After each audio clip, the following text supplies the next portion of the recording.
Desafios para migrar uma aplicação de região na AWS e motivações para você realizar isso. Esse é o tema do vídeo de hoje. Primeiro, se você não me conhece, me chamo Henrique Maia e aqui no meu canal eu ensino como profissionais de tecnologia conseguem alcançar as melhores oportunidades da área dominando a nuvem da AWS.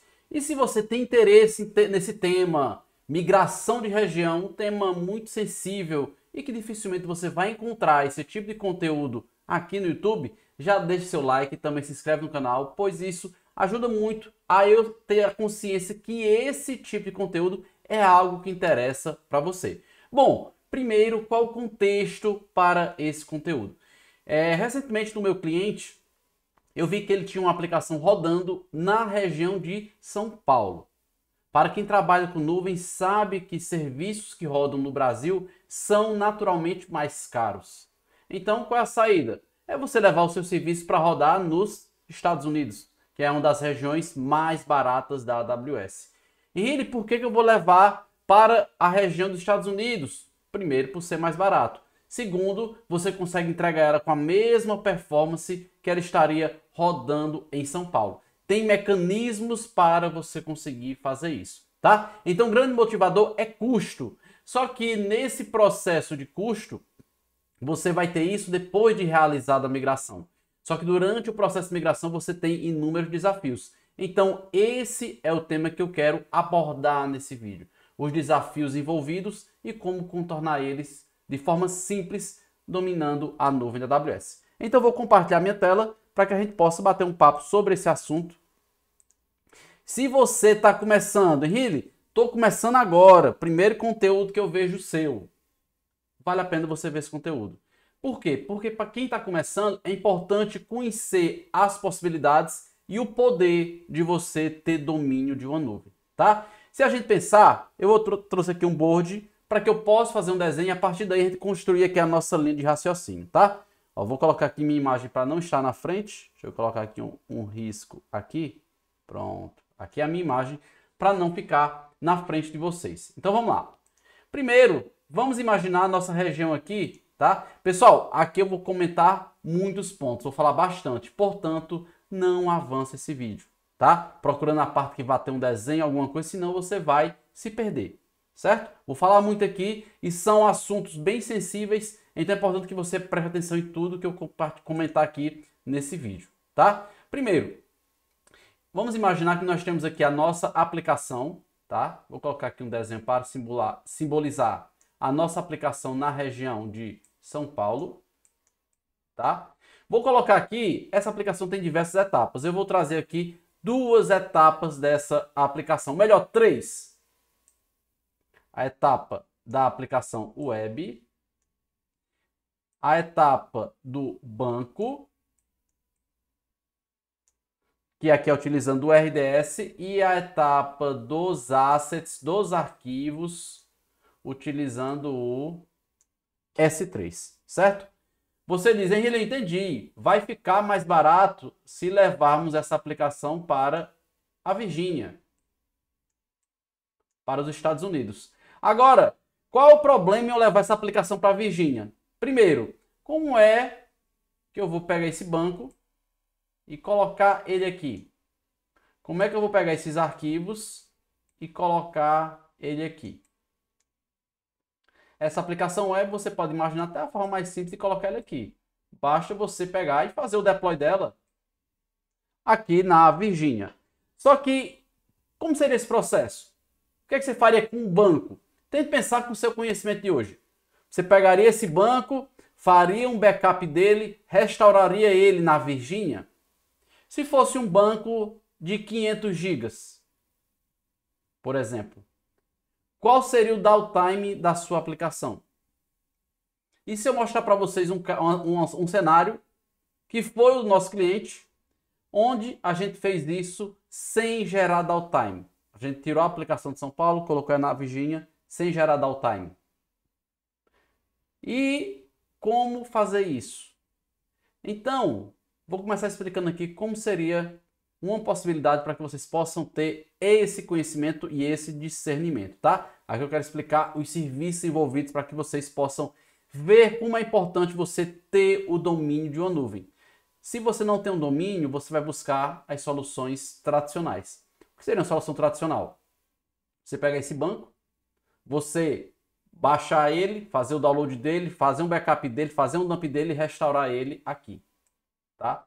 Só que isso naturalmente vai gerar downtime na sua aplicação e vai gerar aí de repente até problema de sincronismo. Se você não fizer corretamente, fez o backup, não desligou a aplicação, entrou mais algum dado aqui na região de São Paulo e você perder alguma coisa, tá? Você também tem serviço de réplica que ajuda nesse processo. Só que mesmo assim você vai ter que gerenciar um serviço, um outro serviço para fazer esse processo, como o DMS da AWS, por exemplo, tá? É um serviço responsável por fazer essa migração de dados.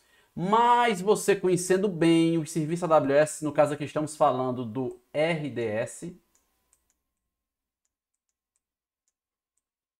você tem a opção de trabalhar com o Aurora, tá? Que é um banco da AWS que utiliza engines de mercado. Ela redesenhou ele utilizando engines de mercado. No caso, você tem o Aurora, você tem como trabalhar com PostgreSQL e com o MySQL, tá? Nosso caso lá, estávamos utilizando uma dessas duas engines, já com a Aurora, e sabendo que ele tem um recurso chamado Aurora Global Database, estudamos esse serviço a fundo, tá? E vimos que com ele era possível a gente colocar para que os dados fossem sincronizados com a região da Virgínia, que é para onde nós levamos nossos dados. Então, pessoal, olha que incrível. Quando a gente começou a trabalhar com esse recurso Aurora Global Database, a gente pôde sincronizar os dados da região de São Paulo com a região da Virgínia. A partir daí, a gente conseguiu ter os dados nos dois lados sincronizados em tempo real. Para quem é aluno, esse conteúdo aqui está no YouTube, quem está assistindo ele? Pessoas que não são meus alunos e também os meus alunos da formação AWS. Para os meus alunos, vai ter um laboratório especial dentro da formação, onde eu vou explicar na prática isso aqui. Onde eu vou pegar e vou aplicar o Aurora Global Database, mostrar para vocês o sincronismo acontecendo, fazendo failover, o processo de réplica e tudo mais, tá? Então, o complemento desse conteúdo vai sair lá na formação, vou fazer um laboratório especial com vocês ao vivo. Em breve, marco isso lá na nossa comunidade dos alunos, beleza? Só para vocês ficarem tranquilos e terem entendimento do que vai acontecer depois desse conteúdo. Vai ter uma continuação lá na formação. Então, o primeiro ponto é esse. É você ter conhecimento do Aurora Global Database, tá? A gente precisou, claro, ter um ambiente de homologação íntegro para poder simular tudo isso. E depois de simulado, a gente viu que a gente conseguiria ter esse sincronismo com o banco. Então, para o banco, a situação estava resolvida, tá? Finalizado o processo, a gente conseguiria fazer um failover para que essa região assumisse o processo, beleza? Outro ponto que nós utilizamos nesse processo foi o S3. Como fazer esse mesmo processo para o S3? Você pode pensar, não, Henrique, já sei. Eu posso utilizar um sync e ficar copiando os dados para cá. E depois de virar, eu faço um diff. Essa estratégia funciona? Funciona. Só que é manual. Só que é uma estratégia que não vai escalar. Você provavelmente vai ficar preocupado se está tudo íntegro do outro lado. Apesar do sync conseguir fazer essa conferência. Só que aqui a gente estava falando de mais de 5 milhões de arquivos. Mais de 5 milhões de arquivos. Imagina você ter que gerenciar isso, tá? O S3 também, você tendo domínio, você tendo contato com alguém que possa te orientar dos recursos possíveis, você tem aqui um carinha chamado Cross Region Replication.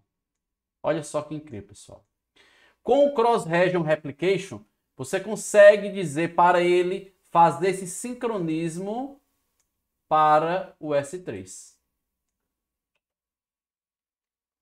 Então aqui a gente conseguiu fazer o sincronismo para o S3.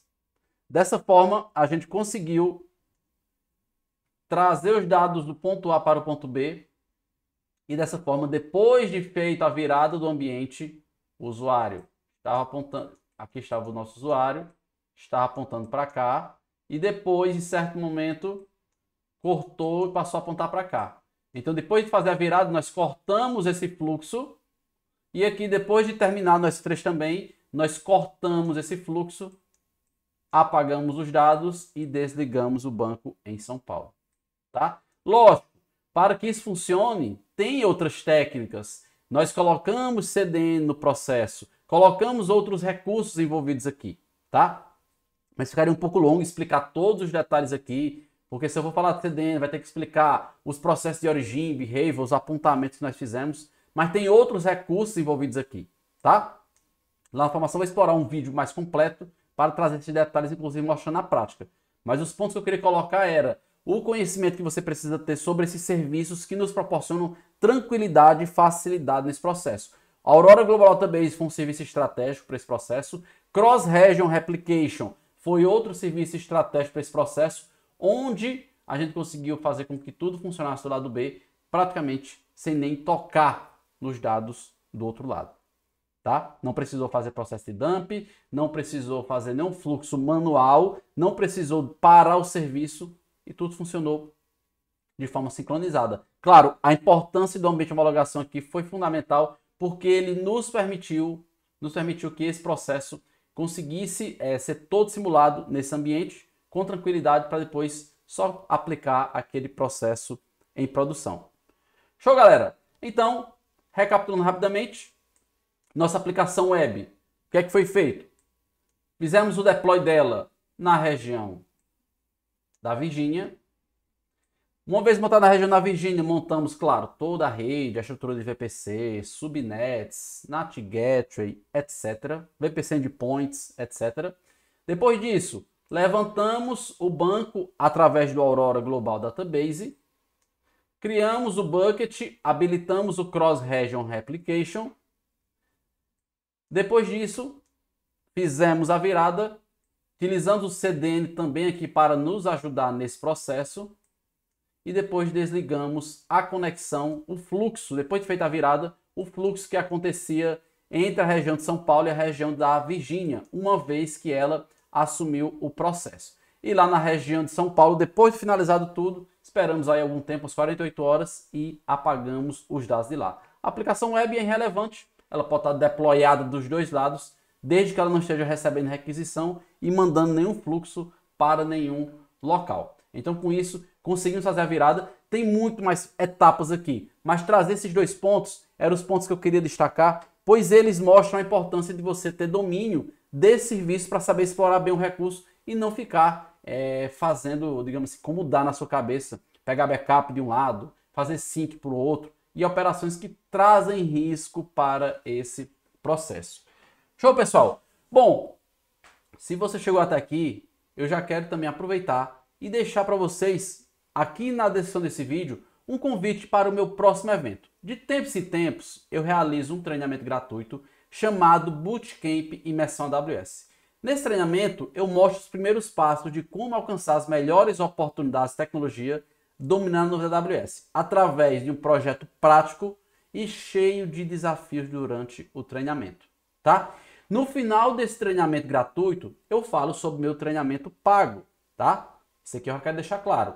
Faço o treinamento gratuito, no final eu falo sobre o treinamento pago. O treinamento pago que tem transformado muitos profissionais. No meu canal tem várias histórias desses profissionais, porque eles se identificam com a didática, se identificam com a metodologia. Durante o evento você tem contato com a metodologia, o evento é denso, é muito conteúdo. A gente pega uma aplicação, monta um ambiente na nuvem para trabalhar com essa aplicação, utilizando as melhores técnicas de segurança para a comunicação. Você vai precisar só de um navegador.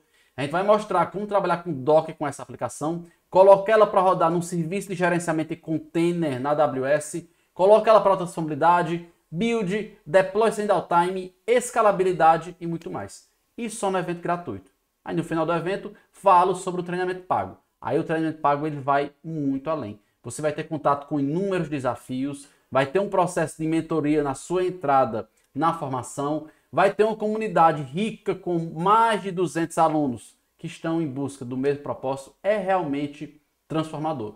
Mas isso é importante que você passe pelo evento, tenha contato com a metodologia para ver se você se identifica. É muito importante que você se identifique. Aqui, por exemplo, nesse conteúdo, você está tendo contato com o meu ensino, o meu modelo de ensino, para que você primeiro veja se você tem empatia com o que eu faço, se você tem identificação com a minha didática, que é fundamental para esse processo. Então aqui embaixo eu vou deixar esses dois links. O link para a lista de espera do evento e o link para a lista de espera da formação AWS, tá? Veja, todas essas informações são importantes, pois, de repente, um treinamento gratuito desse ou a formação AWS pode ser a virada de chave que você precisa na sua carreira. E também compartilhe esse conteúdo com alguém que está aprendendo AWS, para que ele possa ver como é rico as possibilidades.